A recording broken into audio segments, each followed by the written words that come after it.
नमस्कार दर्शक बंधु टियारा किचन रे पुणी थे आपण मान बहुत बहुत स्वागत। आपण जदि आज प्रथम करी मो चैनल को आसीचंदी प्रथमे मो चैनल को सब्सक्राइब करि दियंतु। नुआ नुआ वीडियो देखिया पई पाखरे थिबा बेल आइकन को थरे मात्र प्रेस करि दियंतु। चलନ୍ତୁ आज रेसिपी हम स्टार्ट करनेबा। आज आपण मानक संगर मु शेयर करबे कांकड़ चिप्स।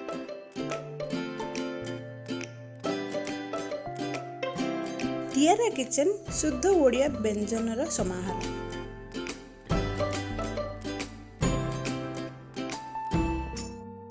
एही कांकड़ चिप्स को आपण माने घरे बनाते और टेस्ट केमती मते मतामत कमेंट बॉक्स रे दियंतु। चलନ୍ତୁ प्रथम स्टेप देखिनबा। एठी मु 5टी कांकड़ नेछि जहा को भलो भाबरे धोई करी रखिछि।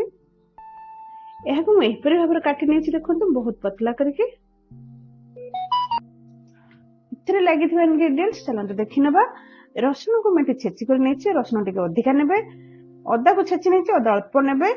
लंका गुंड, मैदा गोटे चामच, हल्दी गुंड आधा चामच रु आहुरी कम, चाट मसला आधा चामच, पोस्त गोटे चामच, जीरा आधा चामच, स्वाद अनुसार लुण, कॉर्नफ्लोर पाउडर 2 चामच। नेक्स्ट स्टेप देखि नबा। ए सब को हम से कांकड़ रे सब मिसै नबा। एहा को हम भलो भाबरे गोळै नबा। तापर टिके खण पानी देई चकटी नबा। एबे आ टिके पानी देला बेले आपण माने देखि कि देबे, अधिका देबे नाही। एपर भलो भाबरे गोळे के आगु 10 मिनिट छाडी नबा।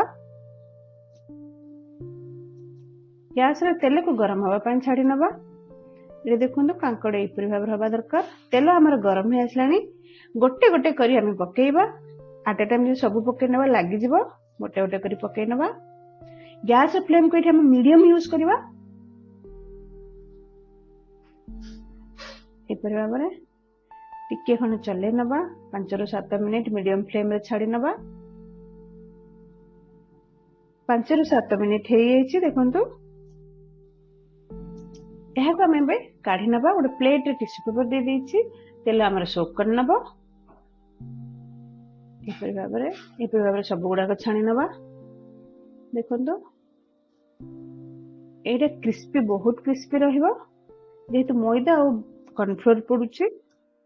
चाहिए आपण बेसन पके परिबे, हेले बेसन पकेले एते क्रिस्पी हबनी। आशा करूछि आजिर मोर ए कांकड़ चिप्स रेसिपी आपण मानकु खूब पसंद आसीथबो। आपण माने ए रेसिपी को एन्जॉय करंतु। हमें पुणी कथा बा नेक्स्ट रेसिपी रे। Thanks for watching. Do like and share for more videos.